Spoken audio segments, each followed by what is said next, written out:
started hearing whispers about Thrawn's return. Hello there. This is where the fun begins. Hey there guys, Unofficial Star Wars here. I hope you're all doing well, and in this video we have a big tease for Thrawn potentially appearing in the Mandalorian Season 3 finale. Let's go ahead and hop right on into it. In this video we are going to be taking a read from the Direct's article. I'll have their article linked in the description down below for you guys to check out there as well. As I read, Ahsoka director Dave Filoni hinted at whether Grand Admiral Thrawn could appear in the Season 3 finale of The Mandalorian on Disney+. The Mandoverse continues to expand with The Mandalorian Season 3 airing now, Ahsoka on the way in August, and Star Wars Skeleton Crew by Jon Watts coming later this year. Creators Filoni and Jon Favreau are using all of these shows and stories to lay the groundwork for a huge crossover movie that was just confirmed to be in development at Star Wars Celebration. One of the main antagonists of the Mandoverse, making his first live-action debut in Ahsoka, is the iconic Thrawn, who will be played by Rebels actor Lars Mikkelsen. This year all being said, does and will The Mandalorian Season 3 set up for Disney Plus's Ahsoka show? During a recent interview with IGN.com at Star Wars Celebration these last couple of weeks, Ahsoka director and writer Dave Filoni himself was asked whether the finale of The Mandalorian Season 3 will lead right into the upcoming Jedi spin-off series of Ahsoka, making specific references to the mention of Grand Admiral Thrawn in Chapter 23, The Spies. Lars Mikkelsen's Thrawn, who will serve as the main villain of Ahsoka, was referenced in The Spies in a conversation between Moff Gideon and other Imperial Empire leaders and warlords, teasing his imminent return to the forefront. Dave Filoni shuts down the notation of The Mandalorian leading directly into the Ahsoka show with a definite no, but then seemed to imply some potential connection in revealing he wouldn't look at it that way, saying that in full quote from Dave Filoni himself, "No, I wouldn't say no, I don't think so. I wouldn't look at it that way. I think that as much as these shows are tangled to one another and in the same time period, I think it's important that you can watch them on their own." Ending that quote right there, I have to fully agree with that. Like, the fact that you're able to watch these different Mandalorian Mandoverse shows on their own and like as separate entities, essentially as separate different series and shows, but yet still bring in that idea that they're able to kind of interconnect and interweave and maybe taking place at the same time, or kind of like as a streamlined type of timeline there as well at the same time, is something kind of new, something I've never really thought of for one thing, and it is something that I think is very important, especially when you're referring it back to with what the MCU and with what Marvel Studios is doing for the MCU. If you're a Marvel fan, I have a Marvel channel linked in the description down below, but essentially what we're seeing with that to a point is that Marvel's getting to a point of where you're going to have to go through, you're going to have to watch all of these different shows and all of these different movies just to understand what is going to be happening, like in the newest maybe Marvel show or maybe the newest Marvel movie. And that there, of course, really to a point is really quite a hassle. Having everything like that connected and like so like interweaving and everything like that is really cool, don't get me wrong, but bringing that to Star Wars is something that I don't really fancy all that much. But also with the same regard and with that same respect as that Dave Filoni wouldn't look at it that way necessarily, that The Mandalorian Season 3 is going to lead directly into the Ahsoka show as well. It is definitely very hopeful that The Mandalorian Season 3 finale will give it like its own clean cutoff there, essentially, and its very own like within the show narrative and everything like that conclusion that of course would feel very satisfying, as he has kind of described the Season 3 finale of The Mandalorian before. Now, after noting how the Mandoverse shows are tangled to one another while still being viewable as standalones at the same time as well, Dave Filoni has teased on how those who have seen the other projects may get a little bit of a bonus there at the same time as well, and I think that may be into reference of like all of the different shows, Star Wars Rebels and also Star Wars The Clone Wars, and maybe even to a point Star Wars Resistance I think would be cool. As Dave Filoni reads in full quote, "But they build if you know." So in the same way that if you've seen the episode The Jedi in The Mandalorian, then Ahsoka is gonna make, you're gonna get a little bit of a bonus, like, oh, I understand what's going on from the get-go, but you're still gonna understand what's going on. Ending that quote right there into reference of that, like, you're getting a little bit of a bonus, like you already know these characters a little bit more compared to maybe people that are kind of coming into the Ahsoka show kind of blindsided and pretty new new here, haven't never seen anything before into the regards of Ahsoka. So kind of seeing that there as well, I think is very nice at the same time as well, is that you're giving like a overall standing point for when it comes to these characters. Like, you're not going to have to know everything into the regards of all these other different shows and even movies at that there, as I had mentioned before, very similar to kind of what the Marvel Studios and with the MCU is kind of doing.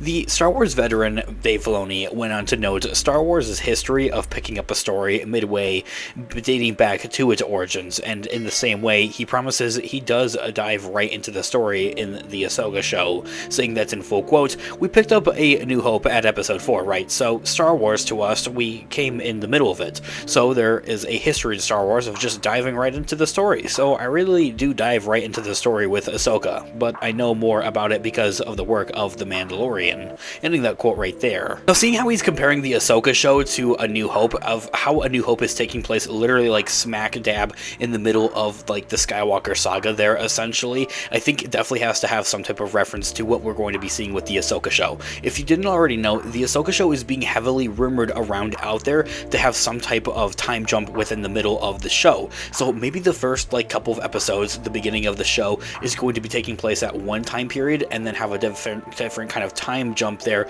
to kind of really bring things full circle there to a point. So that basically the Ahsoka show can jump into the action, but we might not know everything or really understand everything until we get to around and coming with that time jump there, essentially, to further cover everything and to really help us understand everything. Dave Filoni continued to share his desire to ensure viewers are never missing out by not watching other Star Wars projects at the same time, into the regards of both shows and movies, but at this point, who hasn't seen all the Star Wars movies?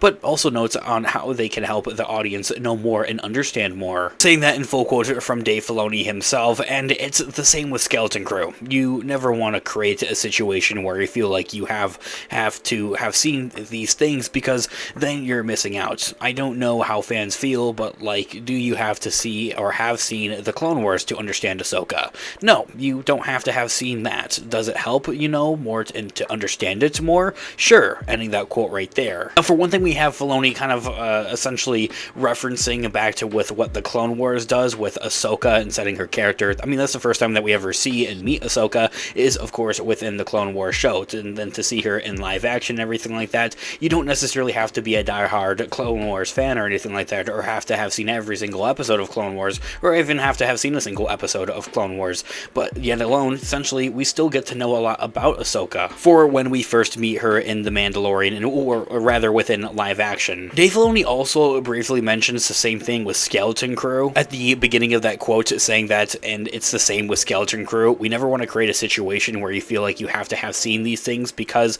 then you're missing out. I definitely have to think that's into reference of what we've heard with the Ahsoka show before, of how not necessarily the Mandalorian Season 3 finale is going to lead directly into the events of the Ahsoka show, but I have heard different murmurs out there and different rumors and leaks and everything like that for how Skeleton Crew, or rather how Ahsoka, is going to lead directly into the events of Skeleton Crew comparably. This here all being said, why Thrawn might actually appear in the Mandalorian Season 3 finale. The Mandalorian's reference to Grand Admiral Thrawn in Season 2 amounted to just a singular line to reveal Ahsoka remains on the hunt for him, but in Season 3's latest episode, Moff Gideon and his peers more directly allude to his imminent return as to the one who will bring the Empire back to its former glory. Of course, Filoni and Favreau may have just been trying to get fans excited and plant the seeds for the Mando versus next entry, Ahsoka, but this conversation seemed to be setting the course for a rivalry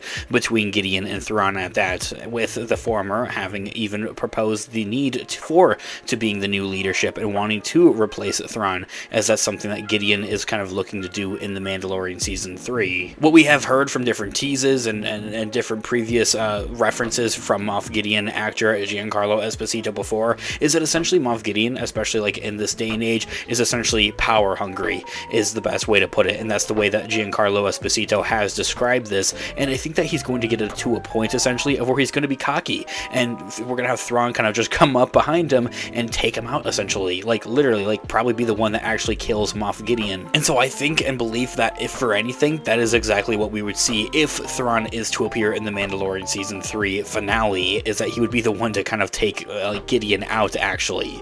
Perhaps Thrawn's return could could come as soon as The Mandalorian's Season 3 finale, with the Chiss villain entering the fray to quash any leadership challenges from Gideon. He would pose such a threat to him at that. And so with Giancarlo Esposito's Moff Gideon villain having posed a major threat for several reasons now, Thrawn arriving to shut him down would quickly mark him as a huge menace, especially going forward, just not with the Ahsoka show, but even outside of that, future episodes of The Mandalorian and any other projects that are taking place really in this era of the New Republic. You're definitely going to be able to feel that like presence essentially of Thrawn. There's every other chance given that Gideon's Thrawn reference may be the last of Season 3's Ahsoka teases, but Filoni indecisive wording of "I wouldn't look at it that way" of what Filoni says seems to hint towards some type of other setup, even if the spin-off ends up recapping any of that storyline for new viewers jumping into the Jedi story that maybe weren't all that heavy with The Mandalorian. Perhaps what we really could see is a post-credit scene that may feature Ahsoka or Thrawn to get Mandalorian fans excited for the August spin-off. This could be similar to how Season 2 of The Mandalorian included a stinger to set up Boba Fett's new crime boss era and his overall show, formally announcing the Book of Boba Fett for the following year. I think is definitely a very likely option. Dave Filoni put plenty of emphasis in the IGN.com interview on his desire to ensure that all of his Star Wars projects can work as standalones, but at the same time kind of overall like interconnected at the same time as well, while still having their connections. But in contrast, the Book of Boba Fett dedicated much of its 3 final episodes to directly following up on The Mandalorian Season 2 and its characters, and helping for set up what we're seeing in The Mandalorian Season 3. Which unfortunately I do find that, well, unfortunate, and I wish that we were able to spend more time with Boba Fett and much rather have had a post-credit scene in the Book of Boba Fett that would have spent time with The Mandalorian in helping set up for his 3rd season. However, for now, fans will just have to wait and see just how next week's Mandalorian finale could set up for Ahsoka. Will Thrawn make an appearance? The Star Wars show does have a history of hiding surprise cameos. Just look at Season 2's Luke Skywalker shock, or Din Djarin's Book of Boba Fett role at that. Clearly, anything could happen. So let me know what you guys think about this in the comments section down below. Do you want to see Thrawn in the finale of The Mandalorian Season 3? And if so, what would you exactly want to see with him? Just him walking down a hallway menacingly, or maybe doing something actually? And even outside of Thrawn and everything like that, what do you want to see in The Mandalorian Season 3 finale? I would love to hear all of your thoughts and opinions in the comment section down below. And so of course, this has been Unofficial Star Wars. Thanks so much for watching today's video. I'll catch you guys in the next one. Have a great one, guys. May the Force be with you as always. Peace out.